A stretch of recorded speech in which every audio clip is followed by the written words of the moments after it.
I never thought I'd settle down in a place like this. After years of flying across the country, navigating storms, and touching down in cities I barely had time to explore, I figured retirement would finally bring some peace. My wife, Laura, and I had spent months looking for the perfect home, somewhere quiet, close enough to the city for convenience but far enough away to breathe. When we found the house, a charming ranch-style home just outside of Denver, it felt like everything we had been searching for. It had a spacious backyard, plenty of room for Laura's garden, and a workshop where I could finally focus on a project I had been dreaming about for years. The real selling point, though, was the land. The lot was big enough for me to store and work on my vintage Bell 47 helicopter, a restoration project I had been pouring my heart into for years. Ever since I was a kid, I'd dreamed of having my own aircraft, something I could tinker with, repair, and maybe even get flying again. After spending my entire career piloting other people's planes, I was finally in a place where I could focus on something for myself. Laura wasn't exactly thrilled at the idea of a helicopter in the backyard, but she understood how much it meant to me. As long as it didn't block her garden, she didn't mind. For the first few weeks, life was perfect. The neighbors were friendly, the town had a welcoming feel, and even though most people seemed to have lived there for years, they were kind enough to introduce themselves. I was starting to feel like I had finally found a real sense of community. But then, Karen Lewis showed up.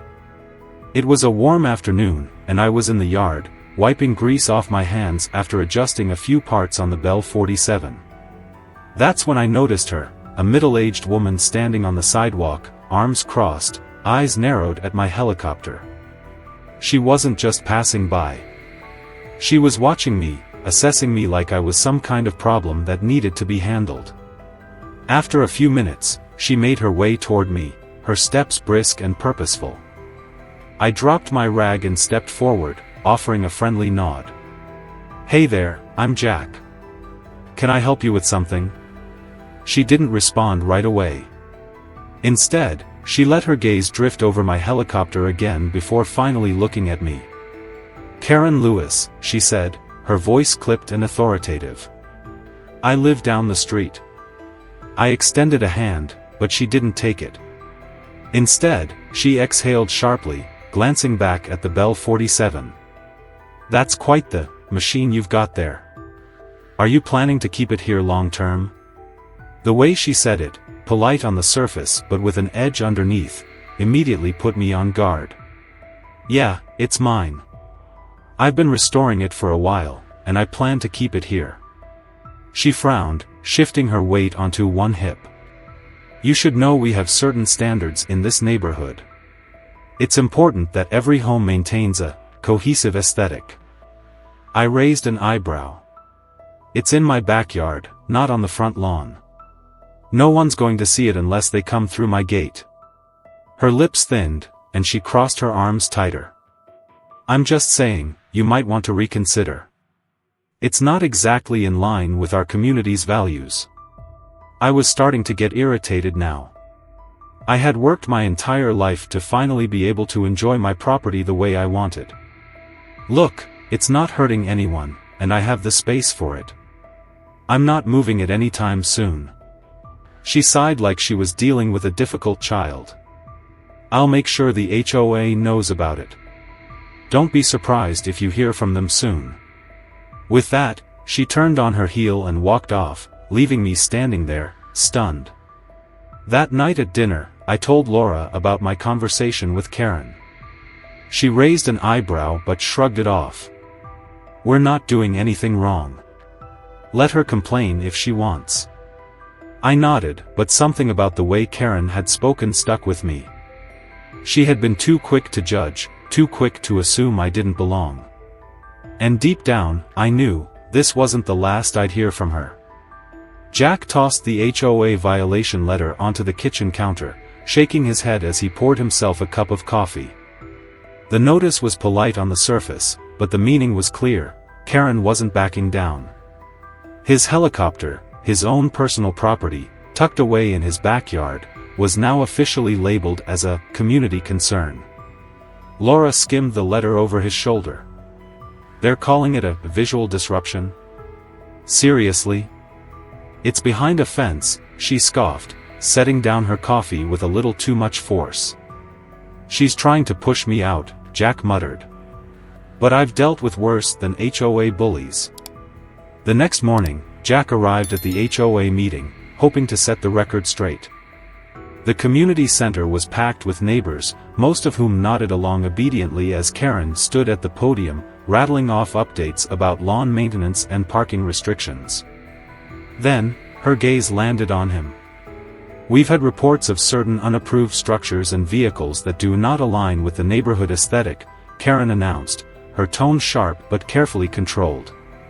Jack folded his arms, waiting for her to say it outright. These distractions impact property values and must be addressed, she continued. If homeowners cannot comply, they should consider whether this neighborhood is the right fit for them. Jack saw a few neighbors shift uncomfortably in their seats. Some glanced at him, others avoided eye contact altogether. He raised his hand. If you've got something to say, Karen, say it. My helicopter is in my backyard, not the front lawn. It's not breaking any HOA regulations. Karen's tight smile didn't waver. I appreciate your concerns, Mr. Reynolds. However, the board has determined that certain, let's call them unique, additions do not reflect the character of Oak Ridge Estates. Jack clenched his jaw, but he wasn't going to give her the satisfaction of getting angry. And yet I see plenty of other, unique additions around here. That oversized fountain in front of your house, for example. Did that get board approval? He asked. A murmur rippled through the room. Karen's expression darkened for the briefest second before she moved on. We'll revisit this issue at the next meeting, she said briskly, flipping through her notes. Now, let's discuss the upcoming HOA fee increase. Jack left the meeting feeling the weight of what had just happened. Karen wasn't just trying to make his life difficult, she was testing how far she could push him. A few days later, things escalated. Jack came home to find deep tire tracks gouged into his driveway. He traced them to the back gate, where his property had been used as a shortcut by a nearby construction crew. Laura gasped when she saw the damage. What the hell happened? Jack's stomach twisted. He hadn't given anyone permission to drive through his land. Fuming, he walked over to a neighbor who was standing outside, watching the mess unfold. Jim Holloway, a retired schoolteacher, hesitated before speaking. It was the Lawson construction trucks, Jim admitted. They got blocked by a delivery van on the main road, so they just cut through here. Jack's fists clenched. Lawson Construction. As in Rick Lawson, HOA board member, and Karen's closest ally. Did they ask me? Did they even think about what they were doing? Jim shook his head. Didn't seem like it. Looked like they were in a hurry. Jack knew this wasn't a random accident. It was Karen's way of sending a message, a deliberate show of power. That evening, Jack took matters into his own hands. He bought a heavy-duty chain and lock and stretched it across the driveway entrance. It wasn't aggressive, just a simple deterrent to keep people from using his property as a freeway. The next morning, as he sat on his porch sipping coffee, he saw Karen's car pull up. She stepped out, clad in one of her usual pastel blazers, clipboard in hand, and a scowl already forming. Jack sighed. Here we go. Karen's heels clacked against the pavement as she approached the chain, eyes narrowing. This is unacceptable, she declared. Jack set down his mug. It's my property, Karen. I'm protecting it from damage. You can't put up barriers like this without HOA approval, she snapped. Jack scoffed. Oh. You mean like how Lawson Construction used my driveway without approval? Funny, I don't recall getting a say in that. Karen's face twitched, but she recovered quickly. This chain is an obstruction. It's a hazard. I'm calling the police. Jack laughed. Go ahead. Let's see how that works out for you. To his disbelief, she actually did it. Within an hour, a patrol car pulled up. A young officer stepped out, his expression already tired, as if he knew exactly the kind of situation he was walking into. Sir, we received a complaint about an unauthorized obstruction, the officer said, glancing at the chain. Jack calmly explained the damage to his driveway, the construction trucks, and the need to prevent further trespassing. The officer listened, nodded, then turned to Karen. Ma'am, this is private property. The homeowner has every right to protect it. Karen's face twisted with frustration. It's an eyesore. It disrupts the neighborhood's accessibility. The officer wasn't having it. Unless it's blocking emergency services, there's no law being broken here, he said firmly. If you have a complaint, take it up with the HOA board, but this isn't a police matter. Karen's expression soured. She huffed, turned on her heel, and stormed off, muttering under her breath. Jack smirked as he watched her retreat. But as he sat back down, he knew one thing for sure, this wasn't over. Karen had lost this round, but she wasn't going to let it go. And that meant Jack had to be ready. Because this was no longer about an HOA dispute. It was war. Jack knew Karen wasn't finished with him, but even he hadn't expected her to turn the entire HOA against him overnight. Within days of the driveway confrontation, he received 3 more violation notices in the mail. This time, they were for the most absurd reasons imaginable. His grass was uneven by HOA standards, his fence was aging improperly, and his mailbox was not in compliance with the neighborhood's aesthetic. Jack stood on his porch, shaking his head as he looked over at Jim Holloway's mailbox, which was identical to his. You get a notice for this? Jack asked when Jim came outside. Jim sighed, rubbing the back of his neck. Nope. Just you, buddy. That was when it hit Jack. Karen wasn't enforcing rules. She was weaponizing them. The next morning, Jack decided to do some digging. If Karen was making his life hell, there had to be a reason. He started asking around, speaking with neighbors who had been in the community longer than him. At first, people were hesitant. No one wanted to be the one to openly oppose Karen. But then, Linda Prescott, an HOA board member, pulled him aside after a meeting. You're not the first person she's done this to, she admitted, voice low. But most people just give up. It's easier that way. Give up on what? Jack asked. Linda hesitated before pulling a folded piece of paper from her bag. She sent me this last year when I tried to vote against one of her proposals. Jack unfolded it and felt his stomach tighten. It was a warning letter, but not an official HOA violation. This was personal. Karen had threatened to fine Linda for an unapproved patio structure unless she voted in her favor. Jack felt his blood pressure rise. Karen wasn't just petty, she was corrupt. He needed proof. That night, Jack started researching HOA financial records, looking for anything suspicious. Most people never thought to check where their monthly HOA fees actually went. But Jack had time, patience, and, most importantly, a very low tolerance for power-hungry tyrants. After hours of cross-referencing invoices, he finally found something. The HOA had approved multiple construction projects over the past 2 years, driveway repavings, fence replacements, playground repairs. But every single contract had been awarded to one company, Lawson Construction. Rick Lawson. Karen's closest ally. Jack felt a surge of adrenaline. Karen wasn't just enforcing HOA rules unfairly, she was funneling community funds directly into a company owned by her friend. Jack needed a second opinion. He reached out to Ethan Carter, a local investigative journalist, who had written about corrupt HOA practices in other neighborhoods. Ethan didn't even hesitate. This is exactly the kind of thing I look into. If you've got documents, I'll dig deeper." Jack sent over the HOA financial reports, along with the emails Linda had provided. 2 days later, Ethan called him back. "Jack, this is bigger than I thought." Ethan had uncovered emails between Karen and Rick, discussing inflated bids for neighborhood projects.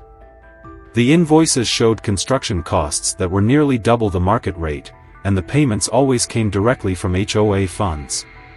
Even worse, Ethan found multiple homeowners who had been fined excessively for violations right before HOA fee increases. The pattern was clear: Karen targeted specific homeowners, issued heavy fines, then used the extra money to fund bogus projects through Rick's company. Jack sat back in his chair, running a hand over his face.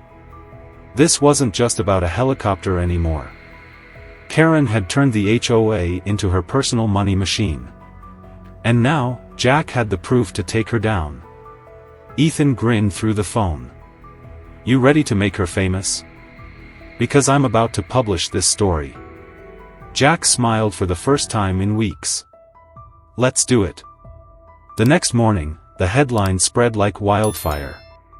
HOA president under investigation for financial misconduct, community funds used for personal gain. Jack watched from his porch as Karen's once loyal supporters turned against her in real time. Phones rang. Neighbors gathered in hushed conversations. And Karen? She was nowhere to be seen. But Jack knew one thing for sure: she wasn't the type to go down quietly. And she was about to make this personal. Jack didn't expect Karen to go down without a fight. He knew people like her, those who thrived on control, intimidation, and fear, wouldn't just roll over the moment they were exposed. Still, he wasn't prepared for just how far she was willing to go. 2 days after the article about her HOA corruption went viral, Jack came home from a quick grocery run and felt his stomach drop the second he turned onto his street. A police car was parked in his driveway, and a uniformed officer was speaking with Laura on the porch. Jack's first thought was that Karen had finally been arrested. But as soon as he stepped out of the truck, the officer turned to him with a questioning look. "Mr. Reynolds, we received a report about an ongoing noise violation at this address." Jack blinked. "What? I wasn't even home." The officer sighed, already looking frustrated. "Your neighbor claims you've been running loud equipment at all hours of the night, disturbing the peace." Jack clenched his jaw. "Karen." Laura crossed her arms.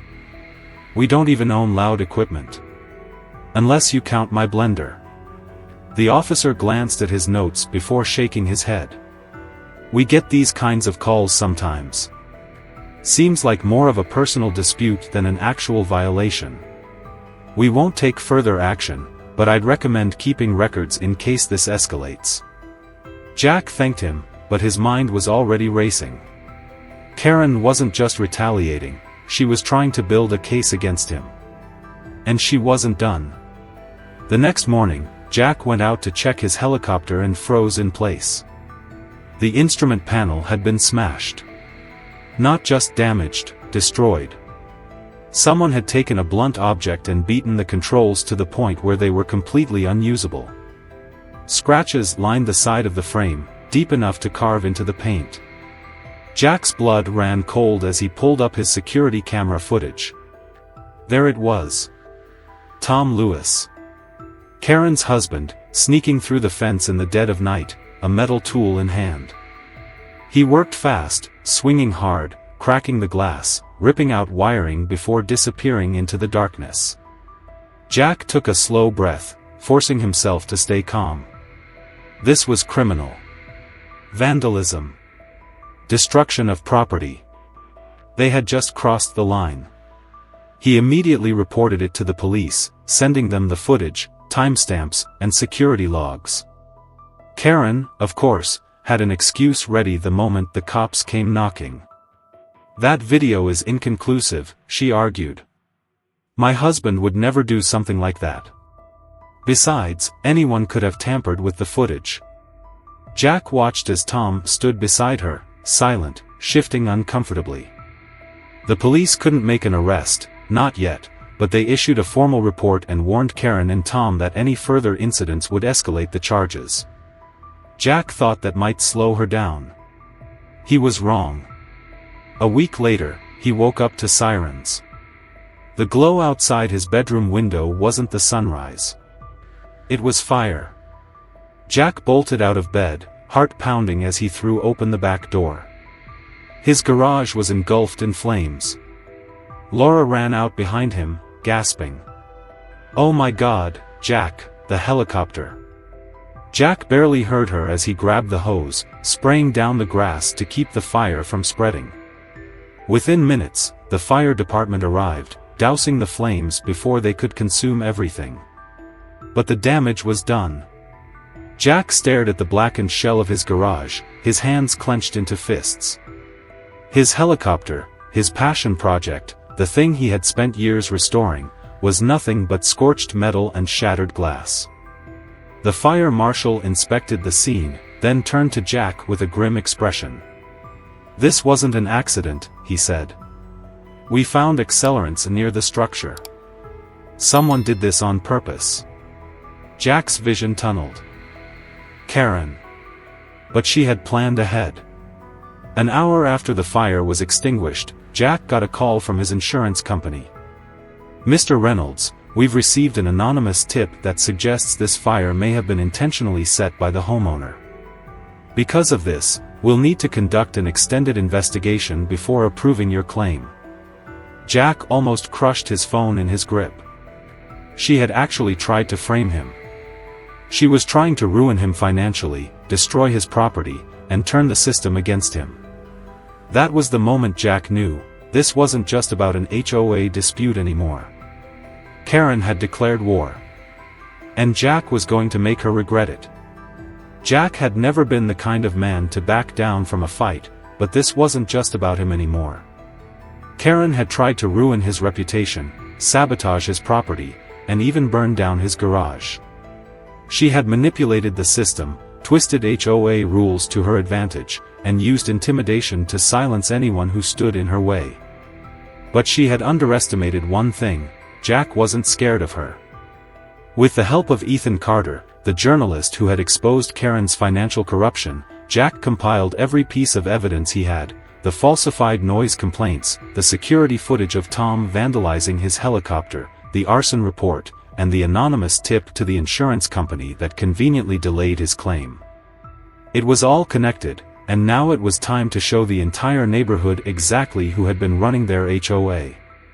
Jack called for a special HOA meeting, knowing the room would be packed. The scandal had already spread, and neighbors who once feared Karen were now looking for answers. When Jack walked in with a folder full of documents and a flash drive full of incriminating footage, Karen was already seated at the front, her usual smug confidence cracking at the edges. One by one, Jack laid out the truth. He projected emails showing how Karen had funneled HOA money into Rick Lawson's construction company.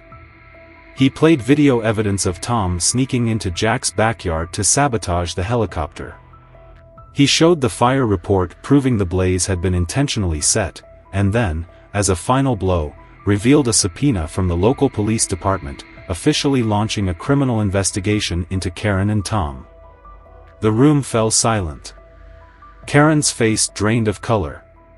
She opened her mouth, fumbling for an excuse, but there was nothing left to say. The board members, the same ones who once followed her every command, turned on her in an instant. Neighbors who had lived in fear of her fines and intimidation began shouting demands for her resignation. And then came the final humiliation, the moment the police, having seen the overwhelming evidence, stood up and placed Karen and Tom under arrest. As she was led out in handcuffs, she glared at Jack one last time, her voice a low hiss. "You think you've won?" Jack just smiled. "I know I have." Within weeks, Karen's reign over the neighborhood was over.